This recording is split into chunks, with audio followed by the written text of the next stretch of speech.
Hello everybody. We're getting started today. Don't mind my hair.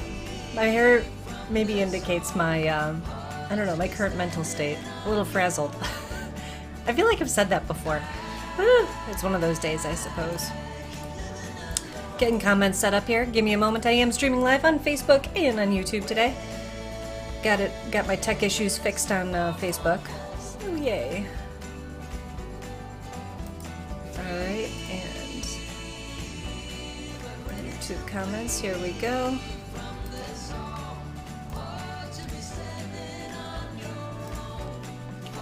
Marcus, first comment of the day. And we're live. Awesome. Hey guys, how's it going? Welcome. Not playing that song today. Alright. I hope you're having an awesome day. I've got some updates for you. I thought about my car ride home, what I was going to talk about. I feel like there's so much going on. What do I cover? What do I leave out?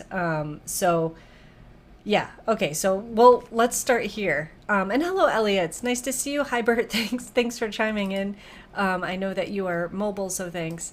How are the kids and the cats? Let's start there. That's a great place. So, let's start with the cats because I feel like it's going to segue nicely into the kids. We found 3 kittens under our porch about a week and a half ago. Last Monday, I updated you on how we felt that these kittens had been abandoned by their mother and the efforts that we went through to try and encourage their mom to come back. Sorry, bumping my camera here. The cats in the neighborhood, we were able to get them to actually come up and see the kittens and see if, hey, are these your kittens, with the mother, interact and kind of show us these, see if there's a connection there. Well, all the cats that checked out the kittens were not indicating that they were their mother. No, oh my gosh, my kittens, where have you been? It was sad because we thought for sure we knew which kittens or cats in the neighborhood they belonged to, and I worked from home because I was sick and sat at my laptop facing out the front of my house so I can see in the neighborhood the cats, right? Because we know they go from house to house. And if you guys have seen that special on Hulu, is it Hulu or Netflix? I think it's Netflix. The Incredible Life of Cats or Incredible Mind of Cats or something along those lines. There's a small segment of that show that'll tell you cats that are, I guess, that live outdoors only go about not that far from their normal areas. They're not going to go from, our neighborhood over, to downtown Chicago and come back. There's only a certain area that they normally stick to. So knowing this, I camped out and I watched, the neighborhood till I saw the cats. Now I know one of them, Fleabag, will come and is friendly with me because I feed it against Bert's wishes. Fleabag came up and actually stuck his or her head, I don't know if Fleabag's a boy or girl, into the little box where the kittens were, and the kittens were meowing and meowing, and Fleabag's just nope. Now Fleabag's the one that's all black, looks just like these all black cats, and that was the one I was like, this has to be their mom. It was not. Jasper's the other one that I thought, because I see Jasper coming in and out of our underneath our porch from time to time. Saw Jasper. I brought the kitten to Jasper. Jasper looked at it, hissed, and ran away. Now, maybe that was on me for bringing the kitten to it, but Jasper did not, seem interested in these kittens at all. Marcus, absolutely right. Time for a paternity test for the cats. Now, I was pretty disheartened by all this, and I was realizing that there's no way I'm going to be able to wake up every, in the middle of the night to feed these kittens because they're so small, and everything I'm reading on Google says I need to feed them that often. So I was starting to realize I could not be a mama cat. As much as I wanted to, because they're so freaking cute, and I just felt like, I have the skills, all I have to do is feed them and love them and care for them, and they would be okay. I learned, no, my limits are not high enough to care for these kittens. I told a story how there were 3 and how I kind of rubbed one back to life because it was so cold and it looked so limp in my hands and pretty much dead. Brought it back to life, and then we were trying to reunite these cats with their moms, so we put them back outside in a nice warm, with a heating pad and everything, back outside. And when I went to go check on the cats, I don't know, 6 or 8 hours later, you have to leave them for a long time, to see if the mama comes back. I went back out there, and that little kitten from the previous night was not doing well, and brought them back inside for the night because I didn't want to risk it. And how did I know that the mom didn't visit them? You may be wondering. Well, we sprinkled flour outside of the opening to the box so that we could see the paw prints if the mom had gone in. So there were no paw prints at all. And that's how we knew that the kittens hadn't been visited by their mom. So brought the kittens back in, and unfortunately that night, later on, after I tried to feed them and everything, that kitten had gone into, it just gotten worse. And, guys, we lost the kitten. I mean, not lost it in the house. I mean, the life was lost of that kitten, and I'm very sad to report that. And I'm sorry that if this brings you sadness. And it was very hard for me to go through that. And maybe to some of you it seems very silly. It's just a tiny little kitten, and this is life, and this is nature, and it happens and everything. But I felt responsible. I felt like there were things that I had done that had caused this little kitten to not make it. Now, I do know from talking to a couple people about this, and they've reassured me, Lynn, you did everything you possibly could for these kittens. It is not your fault. It is a part of me. It's I guess maybe a flaw in my character that is self-blaming, and I've done a bit of work on this. I've talked to my therapist about it and everything, but I did go through a mourning process over this kitten, and I buried it in the backyard in a box and said some words and felt those feelings, even though it was a kitten I had only known for a few days and probably wouldn't have made it anyway. So I'm sharing that with you. It's emotionally a very challenging thing for me to go through. Triggering kind of those feelings of loss last year with the miscarriage and losing, what we felt as our own baby. And I'm pointing to my womb. I know you can't see it, but there was a lot of very heavy feelings from that. And then, caring for the kids in our home, there was a lot of guilt that I was having caring for these kittens when I realized there's humans in my house that I need to be caring for. So I was trying to do this, when they were sleeping, and I was just putting too much on myself. I did the responsible thing, and I took them to animal control the next day. And this was after I had emailed Paws and Treehouse and asked friends that have, fostered tiny kittens like this before. And, finally got a response from animal control. And they said, bring the kittens in. And so I bring them in, and I'm sitting there, and it's chaos. And they're right there. There are animals that are people bringing it in that they caught in the neighborhood, and dogs that, are sick. It was a lot going on in there. And I'm just sitting there quietly with my little kittens waiting my turn. And when I handed them over, the people that took them seemed very amazing. They were amazing. Let me just say amazing. And they're smiling because, this is, you don't get to hold tiny little kittens like that every day, and they're mewing, and it is quite adorable. And it was so hard for me to watch them take them, because I'm like, well, I knew I was going to take care of them and care for them. And what if they just take them to the back and euthanize them, and I just really sent these cats to their death?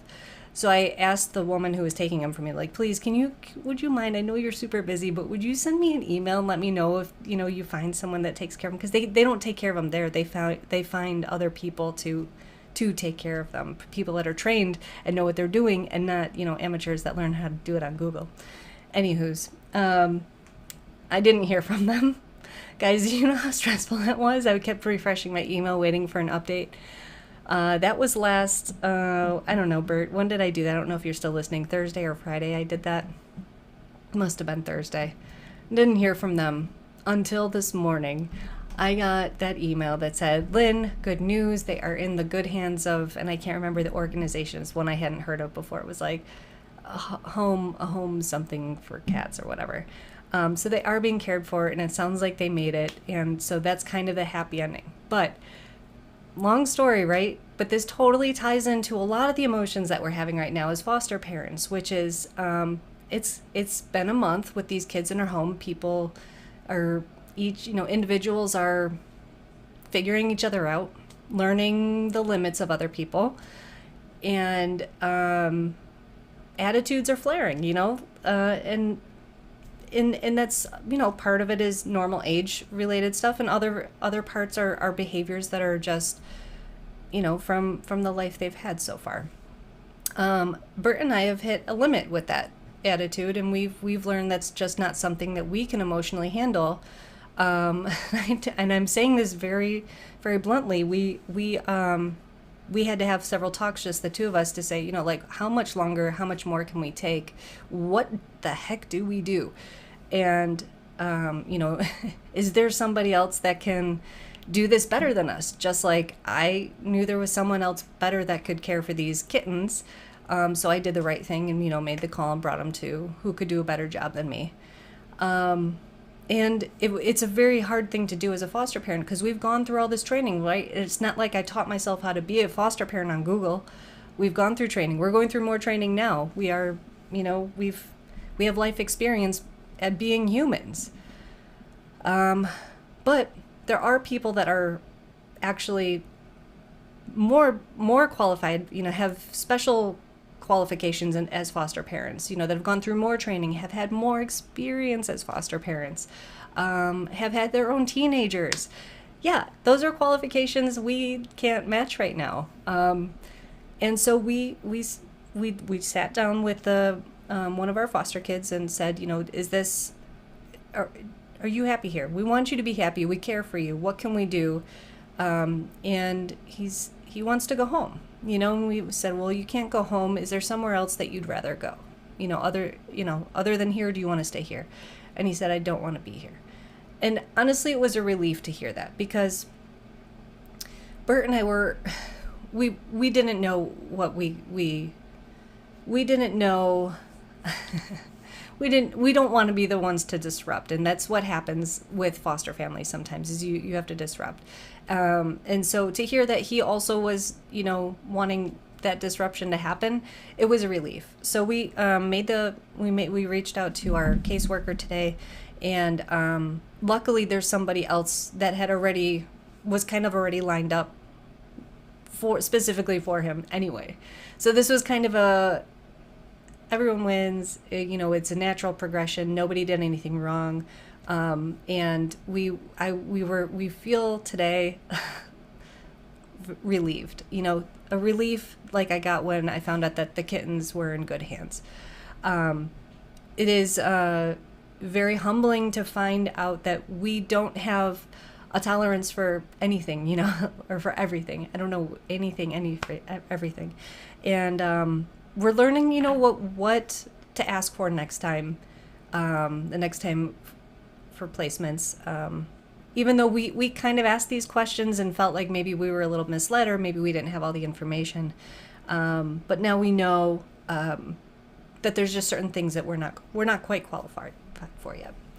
Let me hit the comments up real quick here. Yes, but yeah, and Marcus is commenting that everything I went through with the cats, that was very human emotion, so I appreciate that. And hello, Guitar Strikes Back. I think a new viewer. I don't remember Guitar Strikes Back being someone before, so welcome to the channel. And yes, a happy ending, knowing that those kittens ended up somewhere safe. So yeah, thanks guys for chiming in here. And oh, I see yeah, Guitar Strikes Back. He sent an emoji, and when it comes through in text form, it looks like a text. So, but it's a heart with the little medical sign, Red Cross sign. Sorry, having a hard time describing what that emoji is. I don't know, but I appreciate it and I understand it. Okay, so so yes, the question is yes. So you still have one foster kid. So right now we still have both. I'm not. We will, by the end of the week, and I'm sharing with you information we have not shared yet with them, but there is a plan in place right now, so that when I'm speaking to you next week, there will only be one foster kid here, but we will still be connected with the siblings, and that is, everyone everyone we talked to, like, so we talked to the foster son about it last night in a calm manner. We didn't do this at like the height of a, one of those like heated, like he's having an attitude, and we're like, oh, you want to leave here? I'll show you. It was not like that at all. It was, everyone was calm. I went up and approached him, asked if we can have a quick talk. And there was no hesitation on responses. So it was a very, it was fine. And I don't think there was any hurt feelings later. We had a similar conversation with the foster daughter and asked her the same questions. And I even had that talk with her again this morning just to confirm. But she made it known she wants to stay, which is fine with us. We're I don't want to make comparisons between the two, but there's a connection being built with her that it hasn't really come yet with him. So I do want to share a success story though while we're talking about this. Yes. So hi Amy. Yes, we don't have a long-term plan for that sibling yet. There's still, because if you guys remember when we took these kids on, they were only supposed to be here a month, and it's been more than a month now.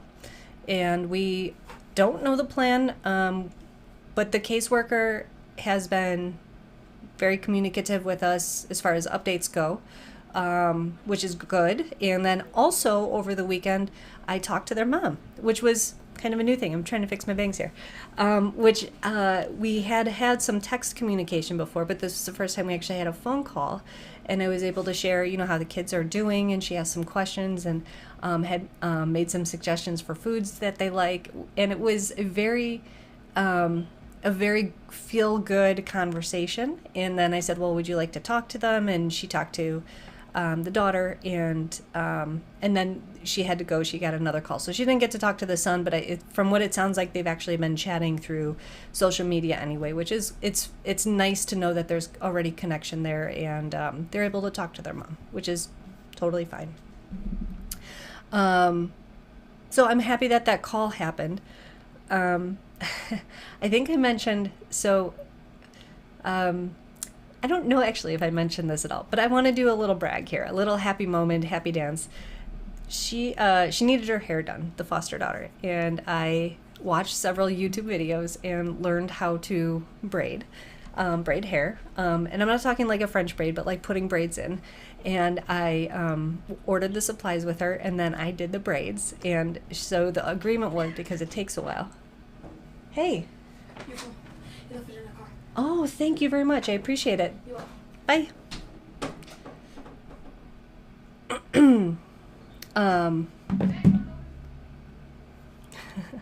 Sorry, I left my phone in the car. They ran it back into me, which is nice.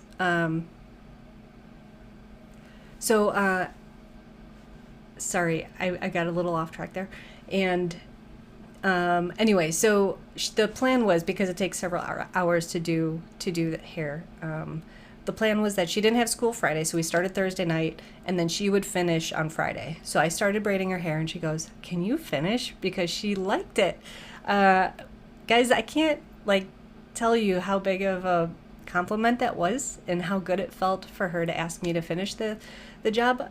So it took so long, though. It was Thursday night, then Friday night, and then we had to finish on Saturday morning. So I think in total it probably took around 8 hours to braid her hair. But I'm very, I don't know, proud is the feeling I have. And she loves it. And then I sent a picture to her mom, and mom even said I did a great job. And I shared it in a foster parent support group. There was something, it's more than just the feeling that I braided her hair and did a good job. But there was very much an implied, sitting with someone for that long, letting them be that close to you. I don't know, an implied connection is kind of what I felt like. So, and so anyway, I don't know. That's my happy story from the past week, and I think, I talk, at the beginning of this, or titled this whole episode today about limits and how we try things, right? And we don't know if we can actually do it until we try. We found our limits with the kittens. We found our limits, with as foster parents, and dealing with behaviors we haven't experienced yet. And then, I tried braiding, and who knew, like, that it would actually turn out okay. So you don't know until you try. So thank you. Thanks for listening. It's a great story. Your skills always amaze me. I'm finding that my strengths are with my hands and my creative, like detail, abilities and stuff, but maybe, like emotionally, that's the part that's really tough for me. And, if I can incorporate that emotional stuff into my artwork, I feel like, okay, it feels good. But if I have that emotional stuff and it feels like I've failed at something else or failed someone else or failed the cats, that's the part where I struggle as a human. That's my weakness. Yeah. But yeah, thank you, Kelly, for saying that. I appreciate it. I really do. It's a bonding situation. So cool. Thanks, Mom. So yeah, it was a good feeling, and then there's a part of me that I didn't have that anything, to do that with the foster son. And I desperately wanted to be able to have that connection. Like, is that part of what's going on lately? Is he seeing me spend this time with her and feels like, I don't know, shortchanged? I don't know. It's and it's tough because you don't know, right? Because it's not one thing, and it builds, and it, one day builds onto the next and the next, and there's good days and everything feels fine, and then there's other days where other things from 3 days ago is buried into something else that comes up, and all those things are bubbled into their past or boiled into, I don't know, it's like it's all there that we don't see, that we don't know it, we've never experienced that with them, so we don't even know it's there, and that's all part of who they are. Is it? Yeah. Are you guys getting that? I don't know. I also want to share that, Bert and I are being healthy and having conversations about what's going on, and we're both, I don't know. We both have our moments where we just need to step away, calm down, and then, return to the situation. I think I might have talked about that before. So we continue to do that, and I'm very proud of us. And the nice thing is, too, is all of this has made me love Bert so much more than, like, it's bringing us closer. And I'm so thankful that it's not something that's, tearing us apart slowly, like making us resent each other for choosing to do this. And, we're fighting about how we're handling situations. It's been incredible how we continue to encourage each other and say, wow, you really handled that well, or, oh, good job on that, or, hey, let's try this instead, and as a team, and it's been great. And of course, we've only been parents for a month now, so I know that this is not forever, but I'm happy about it right now. And again, I've mentioned before, if you're a parent, thank you for being amazing, because parenting is really freaking hard. I saw a stand-up comedian do a whole thing like, if you were interviewing to become a parent, like, would you take that job? It's like, oh, how much does it pay? No, you pay to take that job. Okay, what do you get out of it? Well, you get 10 good years out of it, and then the other years are gonna suck. I don't know. He did a lot better than I did, but anyway, it's been also making me think a lot about how I was as a kid, and appreciating my parents, and also appreciating how that relationship has evolved, and curious on how my parents think of me. I don't know, like, they're so supportive. Mom still sends cards, which I love, the emails, the phone calls we have and everything. But I'm like, I wonder what they really say about me. Just like, we say things, to the foster kids and encouraging them, or biting our tongues when we want to really say something and we don't. And then we have these conversations behind closed doors, and it makes me go, wonder what those conversations about, me and my siblings were like. Anyway, I don't actually want to know. I really don't. Maybe another day when I'm feeling stronger. Anyway, guys, thanks for hanging with me. Let's check in with you, because I feel like I haven't done that in a while. I also feel like I've been so long-winded lately with talking about things, and I'm like, Lynn, pare it down a bit. Can you talk a little bit more concisely? I don't know. I don't know. I don't know if I've lost my touch or not. Tell me, what's going on in your life? What are the wins that you're celebrating or struggles that you're having? Let's do a quick check-in. While you type in there, I'll share, like yesterday, we had Bloody Mary Fest for work, and it was the best possible weather we could have asked for. Minus it was a little bit windy. The wind knocked over some of our stuff. No one got hurt, but that was like the only bad thing that happened. Other than that, the entire day was absolutely fantastic. I had a good time. I felt really good about it at the end. So my body is sore from being there from 5 a.m. to 5 p.m. on my feet almost the entire time. And I got to see a couple of friends that came to the event, and it was really, really nice to hang with them. So I appreciate that as well. Yeah. So, all right. Oh, Amy. Awesome. If you love Bloody Marys, hit me up next. We do this every October. Hit me up if you want to come to Bloody Mary Fest. I will get you on the guest list. I'm happy to. Yeah. So guys, the Bert. Okay, and I also let me give one more shout out to Bert too. So on Saturday night, I had a witch party to attend. With some of my friends. It was, just women only. And Bert dropped me off, took the kids to Altitude, which is a like trampoline, jump house, climbing wall, all sorts of fun things for them to do. He bought them passes over there for a couple hours, and he was able to just chill while they went and like spent all their energy, which was great. And then he took them. What did he do after that? He did something afterwards. But anyway, he got some great pictures of them and everything, which I love. And we can put that into a memory book for them, like, I don't know, as part of their foster journey. We're supposed to be helping them build this kind of like life book. So I'm really happy to have that, and I can't wait to put that into a book for them. And then on Sunday, while I was working at Bloody Mary Fest, he had them do their chores, and then he had them go to soccer with him. I don't think they got a lot of chores done. And then he took them to the zoo, and then they picked me up from Bloody Mary Fest. So it was a lot of fun. So Bert did a great job with the kids all weekend is what I'm saying, and I just want to do a big shout out to him. I owe him big time for spending, all that time single parenting with them for all the out activities, the activities being everywhere around Chicago. Awesome. Elliot, thanks for sending an update here. So I had my virtual rower race this weekend, not as good as last year, but will likely place in top 50 out of 3,800. Elliot, even though it's not your best, that's still pretty impressive, and I'm glad that you still got it and you are sticking with it. So keep it up, and I'm glad to hear that you're rowing again. Yeah, celebrate Bert. Way to go, Bert. Thank you.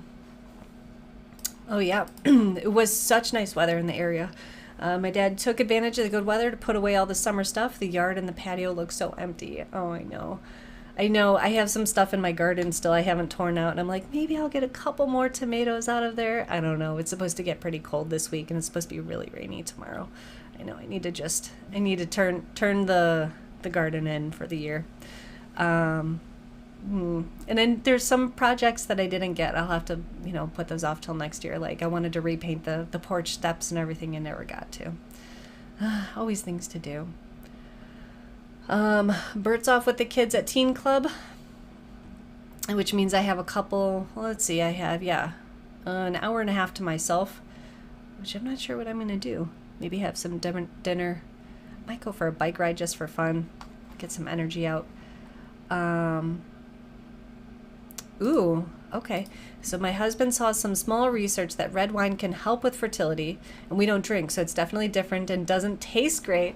Oh, Laura. Oh, I don't know about that. I love red wine, and I have not had very much in the past month, and I had some on Saturday, and I was so happy. Keep trying different wines. Honestly, like maybe right now, like all red wine tastes gross and icky, but there are red wines that are better. And if you're looking for something like a little sweeter, because maybe that's a little bit easier to break into, you can kind of look for more like dessert wines or something like that. Maybe that'll help. But yeah, some of those drier, stronger wines are something that, put those off for a little bit. I like blends. I think blends are a lot of fun. Any specific recommendations? I don't know. There was so back this is a long time ago. There was a brand, I think they still make it, called Jam Jar, and it kind of looks like the label of, like, it kind of looks like a jelly, like, decoration. Jam Jar, I think, is what it's called, and it was kind of more of a sweeter wine that was very palatable. So maybe if that's still out there. Yeah, Kelly's saying you're drinking the red wine then. Yeah, yeah, and it's yeah, I was gonna say, as far as like our fertility stuff, like I had one of those just heartbreaking ones. I was supposed to have my period last Friday, and it didn't come, or it was 2 Fridays ago, and it didn't come until Monday. So it was 3 days that I was like, did it happen? Did we actually get pregnant? Like, I had that and I was holding, I'm like, no, Lynn, stop. Don't get excited. Yeah. I think I had that episode, like, 5 weeks ago, where I was like the hope monster. Oh my God, that hope monster was evil on me this time. But I got my period, and, when I shared that with Bert, I'll tell this one last little story. I shared with Bert that had happened, and he's like, I'm really sorry that you went through that alone, because I didn't want to get Bert's hopes up too, right? Like, I kind of just sat in that hope by myself, and he, when I told him what I was going through, after the period came, so that he wouldn't also get his hopes up, and then it did lead to a discussion again about, do we start actually going through the steps of adoption? Because we've chatted about it in the past, and I don't think we're going to get pregnant naturally again. I just don't think it's going to happen. I'm not looking to go through IVF and IUI again. So we are actually having more serious talks than we've had in the past about adoption. We haven't actually taken any steps yet, but if we go down that route, I'll certainly keep you guys in the loop with that journey. But right now we need to focus on our foster kids, which is what we're doing. Yeah. Kelly's making a good recommendation to Laura in the about wine. I agree with Lynn. Start with the sweeter, less dry wines and work your way up to the good stuff. Not saying that like the sweeter wines aren't, are bad, but don't do like blueberry wine or something weird like that. Yeah, start with a nice like, get like a, like a $13 to $18 bottle of wine, and then maybe go with that. I don't know. Ask your husband if the research had shown any specific kinds of wine to be drinking, and please share with us if you find out. Oh, and Laura did say she tried the sweeter wine, and that it wasn't sweet to her. Yeah. Some other things you could try, like maybe try it as a sangria. Sangrias are delicious to me, and my entire Spain soccer team. We love those. The sangrias will be made with red wine, but also has some other stuff in it. I think they put brandy in it. I can't remember off the top of my head what's mixed into a sangria, but there's also, they add like fruit in there, and some sweetness, like some extra like sugar of some sort in there. So it does make it even more fun to drink. Yeah. Oh, there we go. Okay, so any recommendations for drier wine? Because the antioxidants are higher and better for free radicals. That's where it is. Okay. Let me go through my list and find out what drier wines I like, Laura. I'll report back to you. We kind of go, I like to try new wines all the time, so I don't have any go-tos off the top of my head, and I have to go and like explore what my faves are for you. That'll be fun. Maybe I'll drink a few and then make a list. Oh, because I have time for that. No, there's no time for that. Do not listen to this. Elliot's saying, rock that sherry. Sherry wine is not for beginners at all. Sherry is what we had in Spain, right, Kelly? I'm pretty sure that's what we went, and that's what they were known for. Or am I confusing that with something else? Fino or Valdespino variety, dry and delicious. I can't speak to either of those, but maybe Laura look those ones up. Elliot does know his cocktails, that's for sure. I don't know if he's... I've never known Elliot to be a wine drinker, actually. Beer and cocktails is his wheelhouse for sure. He can recommend a really good cocktail. All right, I'm gonna wrap this up, guys. Thanks for hanging with me. I don't know that I have any other updates. I shared quite a bit with you. I hope I didn't overshare anything. We have a big week ahead of us. We are not. Yeah, we have to be careful how we handle everything. You know, we're worried sharing the news about what's going on with the foster kids might backfire if we do it too soon. So we're pacing things. Oh, I have one more tip. If you are a foster family in Illinois, okay, if you're a foster family in Illinois and you get a clothing voucher, just know you have to go Monday through Friday during work hours, right, 9 to 5. And I say like normal business hours, okay? Not store hours, because when you go to redeem that clothing voucher, they need to call the DCFS office to validate it. Even though it looks like everything's validated on the form and you should just be able to go to the store at any time, please make sure that you're going Monday through Friday, 9 a.m. to 5 p.m. Bring that voucher and your ID with you. And then that voucher is good for clothing, shoes, and jackets, which is amazing. We got a voucher. We didn't know we were getting it. We took it to Burlington Coat Factory, loaded up on shoes, underwear, shirts for the fall, and a nice big heavy winter jacket. So the kids are all set for the next several months, which is awesome. So that's my hot tip for foster parents today. Yeah, and Kelly is confirming that sherry wine in Spain tasted like prune and raisin juice. Well, if you like prune and raisin juice, go for it. That sherry wine was a little. One of them tasted like Malort, which I like. That was the only one I liked. And the rest of them, I was like, not gonna do that again. Elliot, I'm sorry. I will not limit you. I will drink wine with you anytime I can. Marcus, thank you for hanging out late at night. I appreciate it. Always appreciate you hanging out and being so supportive.